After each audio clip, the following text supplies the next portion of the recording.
டேய், நம்ம கிளாஸ்ல என்னடா நடக்குது? ரொம்ப ஆச்சரியமா இருக்குடா. என்னடா ஆச்சரியம்?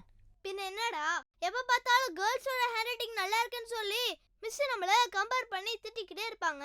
ஆனா இன்னைக்கு என்னடானா உன்னை கூப்பிட்டு எழுத சொன்னாங்க. நீயும் சூப்பரா எழுதிட்ட. அதான்டா எனக்கு ஒண்ணுமே புரியல. எப்படிடா? டேய், மிஸ் ஹேண்ட் ரைட்டிங் விஷயத்துல கேர்ள்ஸோட கம்பேர் பண்ணி திட்டும் போது எனக்கும் கஷ்டமா தான் இருந்தது. அதுக்கப்புறம் யோசிச்சு பார்க்கும்போது தான் தெரிஞ்சது உண்மையாலே நம்மளுக்கு ஹேண்ட் ரைட்டிங் ப்ராப்ளம் இருக்குன்னு. அப்புறம் தான் இதெல்லாம். அது எப்படிடா? என்ன ப்ராப்ளம் தெரிஞ்சா போதுமா? உடனே மாத்திரலாமா? அப்படி இல்லடா, இத பத்தி எங்க அப்பா கிட்ட சொன்னேன். அவரு என்ன லிட்டில் பிரம்மாஸ் ஹேண்ட் ரைட்டிங் இன்ஸ்டிடியூட்ல சேர்த்து விட்டாரு. அங்க 24 கிளாஸ்லயே என்னோட ஹேண்ட் ரைட்டிங்கை நான் நினைச்சு பார்த்ததை விட நல்லா இம்ப்ரூவ் பண்ண வச்சாங்கடா.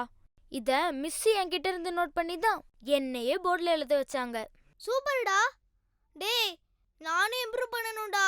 மிஸ் என்னைய போர்டில் எழுத கூப்பிடணும்ல, அப்பதானே பாய்ஸும் கெத்துன்னு தெரியும். சரி சரி, லிட்டில் பிரம்மாஸ் நம்பர் கொடு. Little Brahmas Handwriting Research Institute to solve all kind of handwriting challenges.